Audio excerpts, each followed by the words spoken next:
लीलापुर पटिया के पास दर्दनाक हादसा, डंपर ने 2 बच्चों को कुचला। गुजरात के साणंद तालुका के लीलापुर गांव पटिया के पास एक दर्दनाक सड़क हादसे में तेज रफ्तार डंपर ने 2 मासूम बच्चों को अपनी चपेट में ले लिया।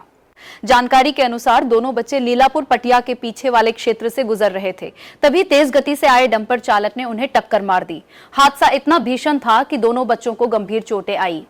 घटना के बाद स्थानीय लोग तुरंत मौके पर पहुंचे और घायल बच्चों को लहूलुहान हालत में इलाज के लिए नजदीकी अस्पताल पहुंचाया।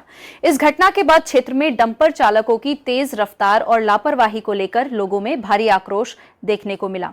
हादसे के बाद मौके पर लोगों की भीड़ जमा हो गई। सूचना मिलते ही पुलिस मौके पर पहुंची और मामले की जांच शुरू कर दी।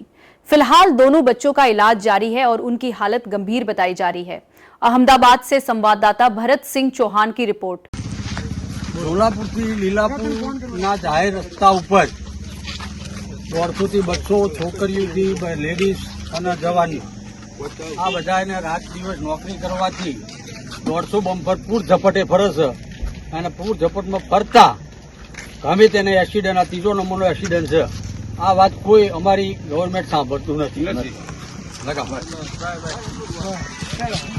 બાઈક લે બોલો। હાલો સાહેબ, મારો છોકરો મારી એની બા બે મરી જાવ તો મારા વિચાર હજરાય નારાજ સાહેબ, આમ બંધ કરો અને અમારું માણા બધું મારી નાખશે સાહેબ। આમ તમે અહીં બાયક જોવો, મારા છોકરાને મારી બહુ મારી જાવત, એની મા દીકરી એની માન બે મરી જાવ તમારે શી દશાવત સાહેબ। અને આ સારા નુગરા આ માણસો આવે છે તોય હામાં હાકે છે, તો સાહેબ આ ડમફરી અમારે બંધ થવા જોઈએ એટલી વિનંતી મારી। આ બંધ કરી રાખો, એક દાડો નહીં આ મારીને જતા સાહેબ અમે બેસ્યા છીએ।